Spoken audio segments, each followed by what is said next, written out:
Lunch Bunnies, and it was written by Kathryn Lasky.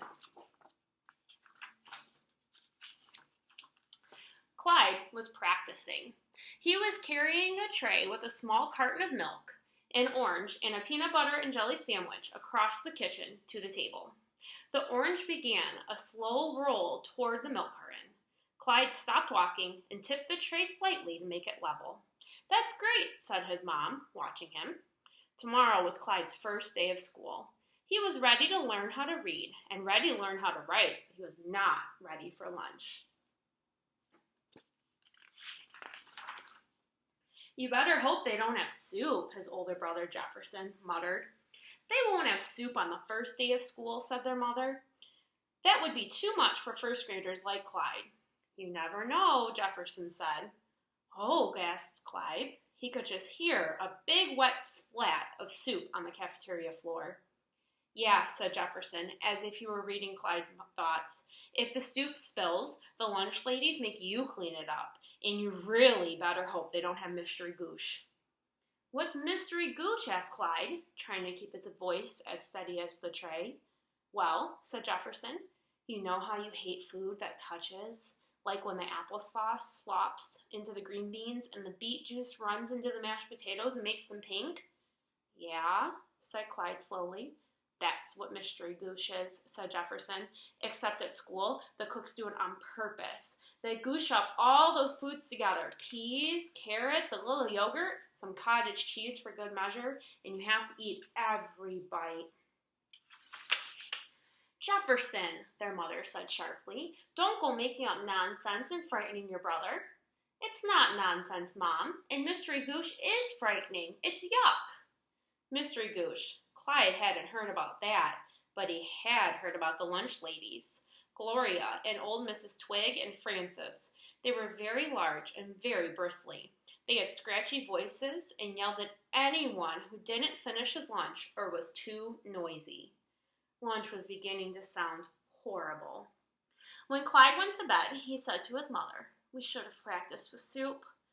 "Don't worry, you'll do just fine," his mom said. "But what if—" Clyde swallowed hard. "What if what?" his mom asked. "What if no one wants to eat lunch with me?" he whispered. "Don't be silly, Clyde. You'll make friends. I like eating lunch with you." "But you're my mother. That doesn't count." "Well, even if I weren't, I'd still want to eat lunch with you." Clyde tried to imagine her eating lunch in a school cafeteria. It was hard. That night, Clyde dreamed about cafeteria lines miles long, where you had to carry your tray up hills and over mountains, across rivers, and down through valleys. There were scolding lunch ladies around every bend, making you mop up spilled soup, and there was no one to help him. He felt so alone.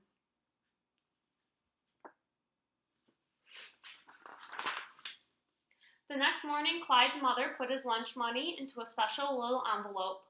She made sure to give him the exact amount so he wouldn't have to get change.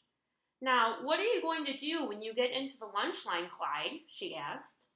"I get the tray from the stack. I put it on the counter to slide it along. I get out my envelope and open it up so the money lady can get it easy." "You won't have time to do all that," Jefferson interrupted. "Everybody's in a hurry. They're not going to want to wait around while old Clyde takes out his envelope, drops a dime or two on the floor." "Hush, Jefferson," said their mother sharply. She turned to Clyde. "You're going to do just fine, dear," and she kissed them both goodbye. All morning long, Clyde worried. He worried through circle time, through reading, and through art, though he did learn how to read his first word and made a nice picture. Then the teacher announced, "Lunchtime, please have your lunch money ready, and remember, no shoving in line." Shoving? Clyde hadn't heard about this. The thought was just too horrible. "Have you heard about Gloria, the lunch lady?" the little girl next to him said. "She yells all the time. That's what my sister told me." "No," said another boy. "That's Mrs. Twig. She's hard of hearing. She can never hear what you say, and she gets the change mixed up all the time." "What's for lunch?" Clyde said softly. There was no answer from anyone. Then a very small voice said, "I sure hope it's not soup." "Or mystery goosh," said Clyde. "I wish Jell-O."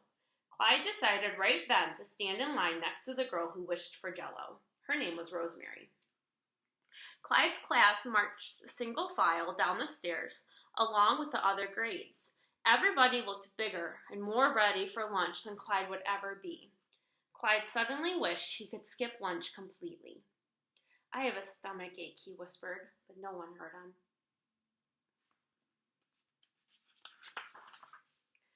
"Let's move that line." Clyde saw something large and shadowy in the doorway. It must be Gloria.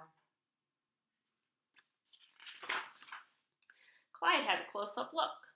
Gloria was big and lumpy. She wore a spidery hairnet and had big, tufty eyebrows. "Both hands on the tray," she said, turning toward Clyde. "Oh, you must be Jefferson's little brother. You look just like him. What's your name?" "Clyde." "What's that? I can't hear you," she said. Her voice was large. "Clyde?" "What?" "Right here, Sonny." And this time she bent over and pulled him toward her ear. "Clyde, what a nice name." "It rhymes with slide, and that's what you have to do. Slide the tray along the counter, okay? Clyde, slide," she chuckled. "Okay," said Clyde.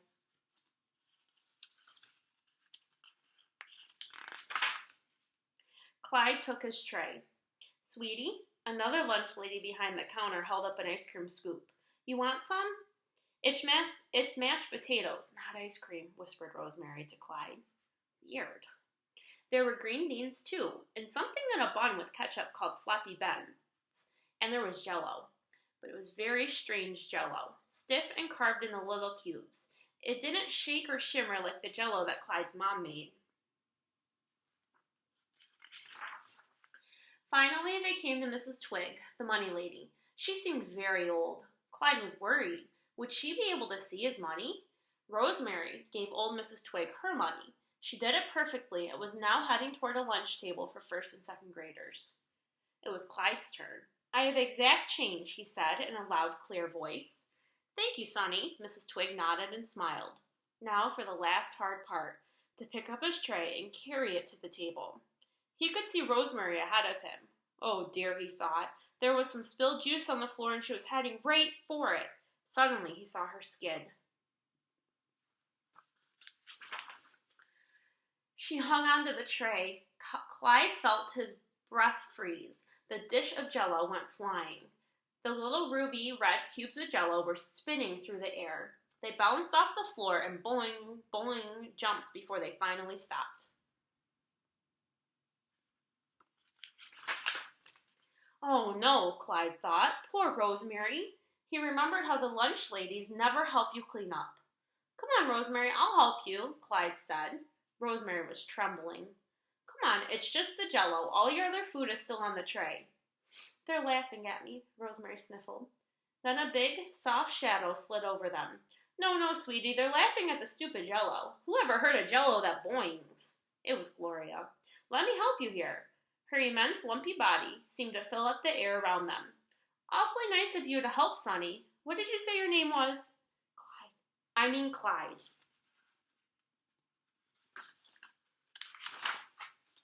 A table of fourth graders started to snicker. Gloria glared. "Listen to me. There will be no laughing, no uncalled for remarks. We've had an accident here." The table fell silent. There wasn't a single snicker or chuckle, not a word. A little second grader climbed down from her chair and began to help. Soon all the Jell-O cubes were picked up. Clyde and Rosemary found their way to their lunch table and sat down. "Here's some new Jell-O for you, sweetie," Gloria said. "Boing, boing, Jell-O," Rosemary giggled. "You wished for Jell-O," Clyde said. "Yes," she said quietly, "and I wished for a friend too." "You did?" Clyde said. "So did I," and he forgot all about his worries. That night, Clyde helped his mother serve dinner. "Why, look at Clyde," his father said proudly. "Watch out for that milk," muttered Jefferson. But Clyde held the tray steady, and the milk did not spill, not a single drop.